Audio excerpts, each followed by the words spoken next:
नमस्कार, आप देख रहे हैं बिस्तक। मैं रजत देवगन। आज एक लंबे वीकेंड के बाद जब ट्रेडिंग करने लौटे तो बहुत ज्यादा नर्वसनेस देखने को मिल रही थी। वो इसलिए क्योंकि गिफ्ट निफ्टी बता रहा था कि 50 पॉइंट्स नीचे जाएंगे। डाउ जोन्स पिछले दो ट्रेडिंग सत्रों से ऊपरी स्तरों पर हल्का हुआ था। एशिया बाजारों से कोई बहुत बड़ा ट्रिगर मिल नहीं रहा था और मार्च सीरीज की वायदा एक्सपायरी बहुत नजदीक है। वैसे भी मिड कैप और स्मॉल कैप स्टॉक्स पे भरोसा है कम। हमारे मार्केट जब ओपन हुए तो एकदम से 149 अंकों का डेंट पड़ गया, लेकिन यह नाम मात्र का ही लो लगा है आज 21,947 का। यही था आज बाजार का ओपन। यह सिर्फ शुरुआती एक सेकंड के अंदर अंदर ही लेवल आया था, उसके बाद ये लेवल दिखाई ही नहीं दिया क्योंकि बहुत शार्पली एकदम से बाजार ऊपर आ गया। आज के दिन का जो हाई है वो है 22,073। उसके बाद दिन भर हमने एक रेंज पकड़ ली मार्केट में। क्लोजिंग आई है 22,004 के लेवल की। उठापटक भरपूर देखने को मिली है मार्केट में, लेकिन क्लोज टू क्लोज 92 अंकों की गिरावट निफ्टी पे आती हुई नजर आई। निफ्टी बैंक 263 अंकों की गिरावट के साथ 46,600 के लेवल पे बंद हुआ। बैंकिंग स्टॉक्स पे तनाव ज्यादा दिखाई दे रहा था। सेंसेक्स 361 अंकों की कमजोरी के साथ 72,470 के लेवल पे बंद हुआ। निफ्टी पे दबाव कौन डाल रहा था? एचडीएफसी बैंक 32 पॉइंट्स नेगेटिव इसकी तरफ से। रिलायंस इंडस्ट्रीज बाजार का दिग्गज बाजार पर दबाव डाल रहा था। इन्फोसिस, भारती एयरटेल, आईसीसी बैंक, इनमें प्रॉफिट बुकिंग देखने को मिल रही थी। जो तेज थे वो थे एलएनटी, बजाज फाइनेंस पिछले कुछ दिनों में बहुत ही जबरदस्त चाल पकड़े हुए है, आज भी तेज था। एक्सिस बैंक, एनटीपीसी, हिंडाल्को, इन स्टॉक्स में हल्की खरीदारी दिखाई दी।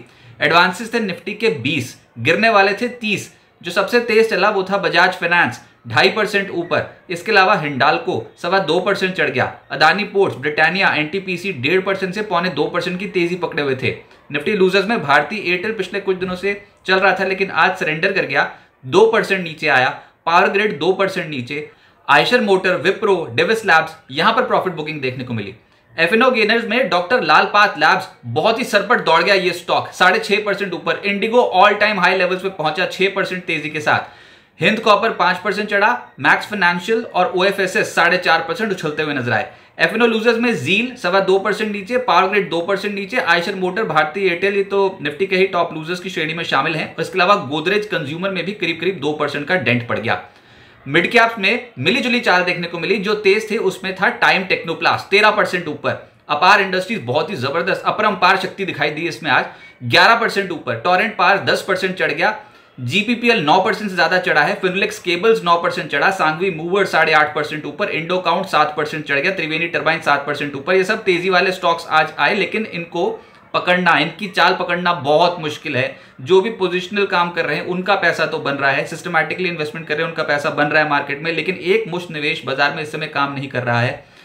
Bharat Bijli, electro steel casting, Thermax, Inox wind 5% से 7% चढ़ गए। EIH limited, green lamp, Max health, इन स्टॉक्स में तेजी थी। और जोमैटो का शेयर रिकॉर्ड स्तरों पर पहुंच गया 5% की तेजी के साथ। मिड कैप लूजर्स में धानी 8% से ज्यादा करेक्ट हुआ। एचसीसी 6.5% के आसपास टूटा है। हिंदवेयर होम, इस स्टॉक में 5.5% का डेंट। और ये जो केमिकल स्टॉक्स पिछले सत्र में चढ़े थे आज सरेंडर कर गए। सुमिटोमो केमिकल, लक्स केमिकल 4.25% से 4.5% नीचे आ गए। Sterlite tech, KIOCL, Garware fibres, PG electroplast और जेबीएम ऑटो 4% से 4.25% करेक्ट होते हुए नजर आए। ऑयल एंड गैस स्पेस में खरीदारी ज्यादातर स्टॉक्स में दिखाई दी। उसमें ऑयल इंडिया 5% चढ़ा है। गेल 4.25% चढ़ा।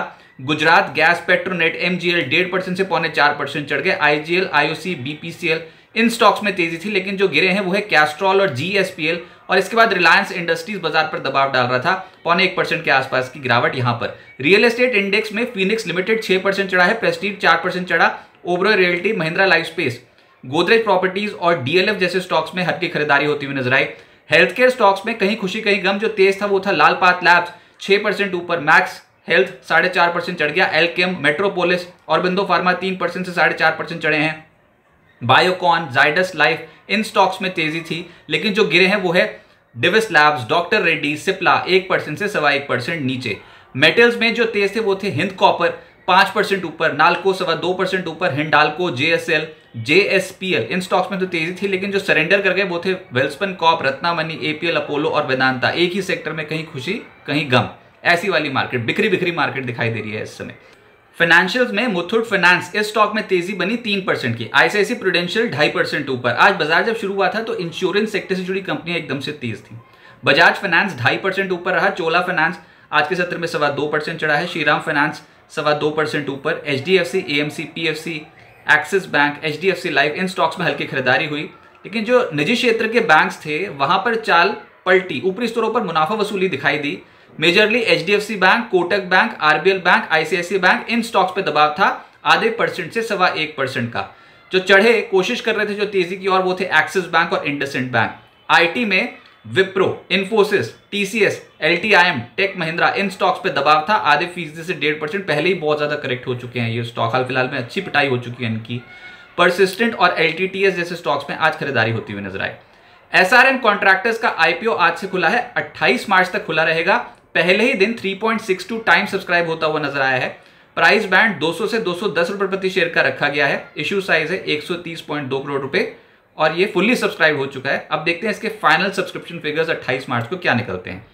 अब आगे क्या होगा, देखिए मार्च वायदा एक्सपायरी में मात्र 2 ट्रेडिंग सेशंस बचे हैं और ऐसे मूड माहौल में जहां पर बाजार डायरेक्शनलेस ट्रेड दिखा रहा हो, कोई डायरेक्शन नहीं है मार्केट में इस समय, तो उठापटक देखने को मिलती है। ऑप्शन राइडर्स एकदम से जमकर बैठ जाते हैं। अगर बाजार में कोई उछाल आता है तो ऊपरी स्तरों पर मुनाफा वसूली और कोई डिप आता है तो फिर खरीदारी। 22,000 के स्तर पर कॉल और पुट राइटर्स में बहुत तगड़ी टक्कर है, वो ओपन इंटरेस्ट बता रहा है। तो ये 22,000 के लेवल को हथियाने की इस समय पूरी कोशिश है। आज थोड़ा सा नीचे गए थे, एकदम से तेजी आ गई और पूरा दिन फिर इर्द गिर्द घूमते रहे। 22,000 के लेवल को बार बार बचाने की कोशिश कर रहे हैं इस समय बुल्स। बाजार दायरे में फंसेगा, उठापटक देखने को मिलेगी।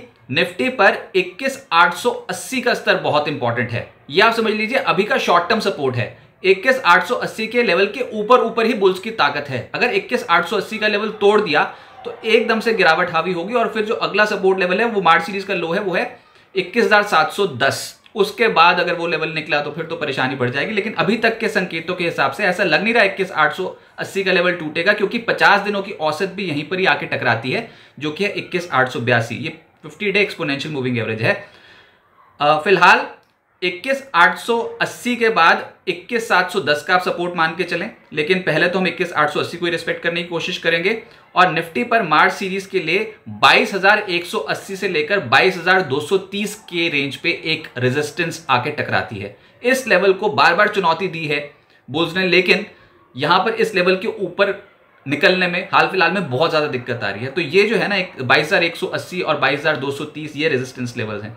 अब इंटरनेशनल मार्केट पे भी नजर रहेगी। देखिए वैसे तो हम मार्च सीरीज में अब धीरे धीरे मार्च सीरीज को खत्म होता देखेंगे, तो मेजरली तो हम एक्सपायरी प्ले ही करेंगे। मार्केट में उठापटक देखने को मिलेगी, लेकिन यूएस मार्केट्स को मत भूलिए, क्योंकि आज यूएस में कंज्यूमर कॉन्फिडेंस के आंकड़े इंपॉर्टेंट हैं।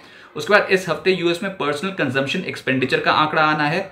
इस हफ्ते यूएस और यूके के Q4 GDP के आंकड़े आएंगे और इस हफ्ते जेरोम पॉवेल समेत यूएस फेड के कई अधिकारियों की स्पीच है, तो यूएस मार्केट्स पर भी इंपैक्ट पड़ेगा। लेकिन हम एक्सपायरी प्ले करेंगे और बाजार अभी फिलहाल एक रेंज में है। ये रेंज ज्यादा समय तक नहीं टिक सकती, बस ये मार्च सीरीज बीत जाए। और ये भी बात इंपॉर्टेंट है कि ये फिस्कल ईयर एंडर है, तो फिस्कल ईयर एंड होते होते बहुत सारे बड़े बड़े पोर्टफोलियोज में HNIs और इंस्टीट्यूशंस अपने पोर्टफोलियो में बदलाव करते हैं। तो अचानक से अगर कोई स्टॉक में खरीदारी आ जाए तो उसमें हैरान मत होइएगा, क्योंकि कई बार ऐसा होता है कि मिड कैप स्टॉक्स जहां पर इंस्टीट्यूशंस या फिर म्यूचुअल फंड बहुत बड़ी बेट लगाना चाहते हैं, वो ईयर एंड से पहले कोशिश करते हैं। तो ऐसा भी हो सकता है कि एकदम से कुछ स्टॉक्स अफलातून भागते हुए नजर आए। तो ये फिस्कल ईयर एंड एडजस्टमेंट होती हुई नजर आएगी। और उसके बाद अगला बड़ा खेल जो होगा वो अप्रैल सीरीज में होगा, जब हम प्री इलेक्शन रैली की एंटिसिपेशन में बाजार पे बेट लगता हुआ देखेंगे। पर फिलहाल बाजार एक दायरे में बहुत बुरी तरह फंस गया। बिस्तक आपके लिए लाया है प्रीमियम मेंबरशिप प्रोग्राम, जहां आपको मिलेंगे कई सारे फायदे, जिनमें मार्केट न्यूज़लेटर, लाइव चैट पर आपके सवालों के सबसे पहले जवाब, मार्केट आउटलुक, वीकेंड पर मार्केट स्कैन, एंकर्स के साथ चैट और भी बहुत कुछ। इस प्रीमियम सब्सक्रिप्शन में 3 तरह के प्लान्स हैं, सिल्वर, गोल्ड और प्लैटिनम, जिनकी शुरुआत मात्र 159 रुपए महीने से होती है। इससे जुड़ना भी बेहद आसान है। बिस्तक के YouTube चैनल पर जाएं, ज्वाइन बटन पर क्लिक करें और अपना प्लान सिलेक्ट करें। बस बन गए आप हमारे प्रीमियम मेंबर।